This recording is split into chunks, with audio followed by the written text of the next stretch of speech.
All right, time to check out some of the things you can do in our state forests, and it brings us to Maydena, Nick, a little town in the Derwent Valley around about an hour from Hobart. It is an adventure hub, Yes, it Hardy. is. Maydena is the centre of attraction in this area. Heaps There are to do. a number of things you can do. One of those things is fishing. Yes, this is a local. That is Scott, and he's going to catch us a fish. Good.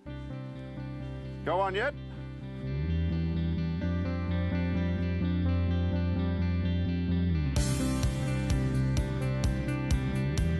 Surrounded by mountains stretching all the way into the southwest wilderness and forests such as the Styx and Florentine, Maydena is a spectacular town, a town which has been sleepy for decades after a forestry boom several generations ago. Sleepy until now because thanks to several tourism operators, Maydena is now the adventure capital of Tasmania.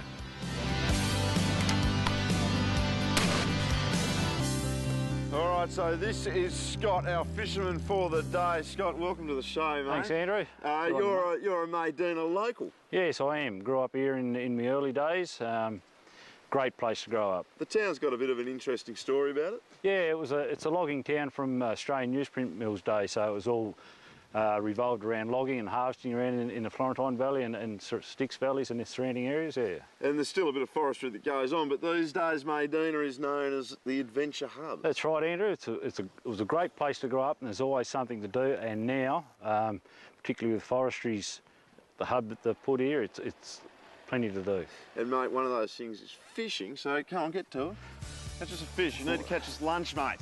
Well, I'll try, Andrew. There's also plenty of other stuff to do. As well as fishing, there are four-wheel driving tours taking the many forestry roads around the area, a rifle and clay target shooting range, archery, all-terrain vehicles, plenty of hiking trails, Australia's only rail riders which put in use the old train tracks, and plenty more activities which can all be booked from the adventure hub on Main Street. And of course there's tri-sleds. Whoa! But that's too hard. Now we're going to get in this, which is the Ocker bus. So with Scott finally managing to catch, or at least buy a fish, we boarded the Ocker bus and headed for one of the most unique lunch spots in the world. By the time we arrived, it was snowing. All right, so this is Eagles Eyrie, Nick. It's a function centre. There is nothing like this anywhere else in the world. It's a viewing platform. They have cooking schools. Yes. There is a function going on as we speak. Gourmet one. We've brought lunch. I've got loaves. And fishes.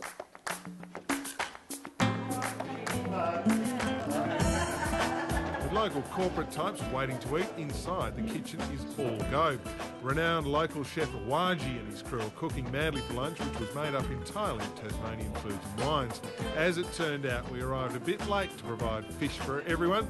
The beef was already cooked. There would be nowhere in Tasmania like this at all, because to have a place, can't even walk around it, and it is literally on top of the mountain. It's not something else around it, is there? Like, it's not on a shelf or anything, it's purely on top. And it's brilliant for bringing a group of people to pure surprise, pure open their eyes, because you can't see it from anywhere else till you get to that front decking. The Eagles Eyrie certainly does surprise. Today the snow showers pass every 15 minutes or so, allowing just a glimpse of the view. But on a clear day, you can see for miles.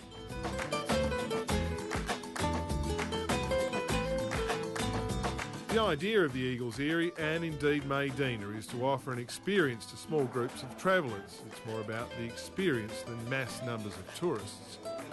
I think the point of difference that Maydena will offer is that we won't be doing corporate bonding sessions where you have a whiteboard and the boss is up the front explaining to people what they should be doing. Ours is really about bonding. It's about giving the staff an experience they'll never forget. It's about doing the bonding activities like taking the rail rider, enjoying some skeet shooting and getting up into an environment which encourages reflection and thought. The sky's the limit, really. It's a venue with the difference. It's available for private hire. It can be anything from corporate boardroom meetings, day conferencing, through to someone's 21st birthday. We've got some events planned. So, yeah, all things to all people. Maydena Adventure Hub is a Forestry Tasmania initiative which partners with local tourism operators, offering something for the whole family. A full list of activities can be found at www.adventureforests.com.au. The Eagles area is available for private or corporate functions. It has a fully commercial kitchen and can cater for as many as 100 guests. While Waji Catering will also be running some cooking schools based at the Erie, featuring Tasmanian food and wine. Again, to find out more, visit adventureforests.com.au. That's all we've got time for in this episode of Going Bush, Nick. But we have more at the same place, same time next week. And here's a look at what's coming up. Lonely trees, a new way to grow higher quality timber from plantations. A carbon breath test for the soil and getting bogged with friends. An unlikely win-win for the environment and four-wheel drive nuts. That's next time on Going Bush.